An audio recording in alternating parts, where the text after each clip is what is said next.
Hello friends, कैसे हैं आप लोग। उम्मीद है फिट हैं, लाइफ एंजॉय कर रहे हैं। फ्रेंड्स, डिटेल से वीडियो शेयर करेंगे डैफोडिल्स प्लांट्स के अबाउट और ग्लैड प्लांट्स के अबाउट। आज इन दोनों को हम बल्ब से ग्रो करने जा रहे हैं और एक ही गमला यूज़ करेंगे। हमेशा जब भी आप इनको बल्ब से ग्रो करें, हमेशा मिट्टी का गमला यूज़ करें और कोशिश किया करें कि गमला बहुत ज़्यादा चौड़ा होना चाहिए, बहुत ज़्यादा वाइड होना चाहिए, क्योंकि ये हमारे बल्ब्स कुछ ऐसे होते हैं जब ये ग्रो करते हैं तो इनकी रूट्स डेवलप होती हैं और इनकी रूट्स के अंदर और बेबी बल्ब्स भी बनते हैं। इसलिए गमला जितना ज़्यादा चौड़ा होगा, उसमें जितनी ज़्यादा स्पेस होगी, आपके पास अच्छे से अच्छी वाइल्ड ग्रोथ फील होगी। और ये दोनों हमारे परमानेंट फ्लावरिंग प्लांट्स हैं। इनको कभी भी सीड से आप ग्रो नहीं कर सकते हैं। बेसिकली इनके प्लांट्स के ऊपर कभी भी सीड्स नहीं बनते हैं, सिर्फ रेन लिली के सीड्स होते हैं। अदरवाइज़ किसी भी आपके बल्ब से ग्रो हुए फ्लावरिंग प्लांट्स के सीड्स नहीं होते हैं। अब इसके गमले में हमने बिल्कुल सादा सी मिट्टी यूज़ की है, जिसको आप वेल ड्रेन्ड सॉइल कहते हैं, भल वाली मिट्टी कहते हैं, भालू मिट्टी कहते हैं। अब यहाँ पे हम ग्लैड का भी सीड लगाएंगे, साथ ही डैफोडिल का सीड लगाएंगे। कुछ ऐसा पैटर्न होगा कि एक बल्ब ग्लैड का होगा, एक बल्ब डैफोडिल्स का होगा। इस पैटर्न से हम सारे के सारे बल्ब को इस गमले में एडजस्ट कर लेंगे। और इसके बल्ब को हमेशा आपने 1 इंच डीप करके लगाना है। अगर इसको बहुत ऊपर करके लगा देंगे तो बहुत जल्दी स्प्राउटिंग नहीं होगी। अगर आप इसको 1 इंच डीप से ज़्यादा डीप लगा देंगे तो उसकी वजह से भी स्प्राउटिंग आपकी डिस्टर्ब होगी। इसलिए आपने हमेशा गमले के अंदर वो वाली मिट्टी यूज़ करनी है जो बहुत ज़्यादा सैंडी सॉइल होगी, लेकिन ख़ुद से सैंड ऐड नहीं करना है। बिल्कुल भी आपने गमलों के अंदर चीकनी मिट्टी ऐड नहीं करनी है। इसको थोड़ा सा ज़्यादा फर्टिलाइज़र पसंद है। मतलब जब आप गमलों की मिट्टी फिल करते हैं, पोटिंग मिक्सचर को तैयार करते हैं, आप कोशिश किया करें कि 50% सादा सी मिट्टी यूज़ कर लें और 50% गली सड़ी पुराने से पुरानी को खाद यूज़ कर सकते हैं। खाद कोई भी हो सकती है, चाहे कंपोस्ट हो, वर्मी कंपोस्ट हो, या आप अगर बहुत सस्ता काम चला रहे हैं तो आप गली सड़ी गोबर की खाद भी यूज़ कर सकते हैं। अगर आप ऐसी खाद बिल्कुल भी यूज़ नहीं करते तो कोई इशू नहीं है। आप बिल्कुल 100% सादा सी मिट्टी लें, उसके अंदर 2-4 दाने यूरिया, DAP, फास्फोरस नाइट्रेट, मतलब थोड़े थोड़े दानों को ऐड कर दें। उसके बाद जब आप पानी फ्लड करेंगे, आपकी पूरी की पूरी मिट्टी फर्टाइल हो जाएगी और जैसे ही आपके बल्ब स्प्राउटिंग करेंगे, इसको न्यूट्रिएंट्स भी मिलेंगे और बहुत जल्दी आपके प्लांट्स बूस्ट करेंगे।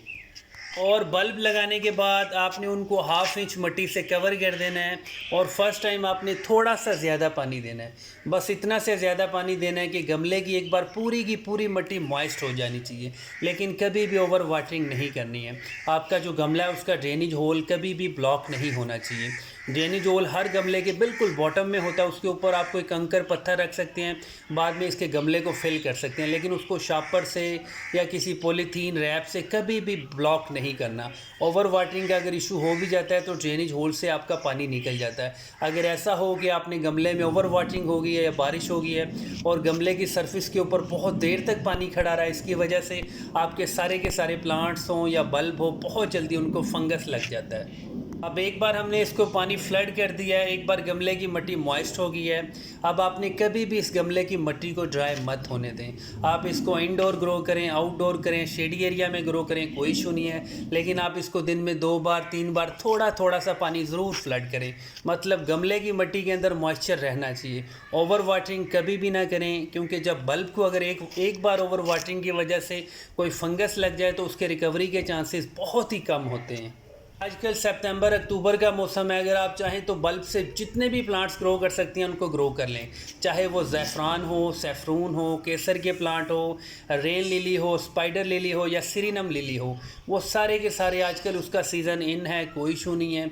बहुत ही ठीक प्लांट होते हैं, बहुत ज़्यादा गर्मी को भी टॉलरेट करते हैं और जब बहुत ज़्यादा ठंड पड़ती है, फोग होती है, तब भी आपके प्लांट्स 100% सर्वाइव करते हैं। इसलिए आजकल का मौसम बहुत ही आइडियल है। और यहाँ पे आपके पास एक और ऑप्शन भी आती है। बहुत सारे लोग कहते हैं कि हमने गमलों के अंदर बल्ब ग्रो किए, लेकिन अंदर रूट्स के अंदर छोटे बेबी बल्ब नहीं बने। अगर आप बहुत सारे बल्ब्स को भी लेना चाह रहे हैं, उनको भी हार्वेस्ट करना चाह रहे हैं, तो फिर आप बड़े से बड़े साइज़ के ग्रो बैग यूज़ किया करें और वो ज़्यादा से ज़्यादा डीप भी होने चाहिए। लेकिन इसके लिए आपको 2-3 साल चाहिए होते हैं। आप ग्रो बैग यूज़ करेंगे, रूट्स निकलेंगे, रूट्स के अंदर बहुत सारे बेबी बल्ब्स बनेंगे। अगर गमले का साइज़ या ग्रो बैग का साइज़ बड़ा होगा तो रूट्स के अंदर ज़रूर बल्ब बनेंगे। अदरवाइज़ इस तरह के गमलों के अंदर जो सिर्फ चौड़े चौड़े हों, इसमें आपका वन टाइम फ्लावर होगा, एक बार ज़बरदस्त फ्लावरिंग होगी। उसके बाद जब आपके प्लांट्स थोड़े थोड़े ड्राई होने लगेंगे, आप बल्ब को निकाल के सेव भी कर सकते हैं, चाहे तो दोबारा भी वो ग्रो हो सकता है। मतलब ये बार बार रिसाइकिल चलता रहेगा, ये सर्कुलेशन होती रहेगी। इसी तरह आजकल आप ट्यूब रोज़ को भी ग्रो कर सकते हैं। अब ये जो सामने गमले के अंदर प्लांट्स नज़र आ रहे थे, ये ट्यूब रोज़ के थे। अब ये वाले जो प्लांट्स हैं ये ग्लैड्स के हैं। इसके ऊपर बहुत ज़बरदस्त फ्लावरिंग होती है और ये सबसे ठीक प्लांट है, इसकी सबसे लो मेंटेनेंस है। इसको तो आप बिल्कुल थोड़ा सा भी फर्टिलाइज़र दे दें तो वो बहुत ज़बरदस्त है।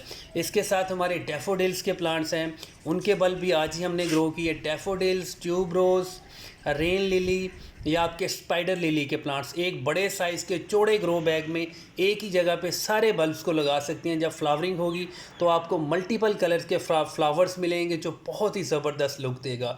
और रूफ टॉप पे ये सबसे बेस्ट ऑप्शन होती है कि आप डैफोडिल्स के सस्ते से सस्ते बल्ब लगाएं। और जब भी आप बल्ब को ऑनलाइन बाय करते हैं, कोशिश किया करें कि बल्ब बड़े साइज़ का हो और वो नेचुरली ड्राई होना चाहिए।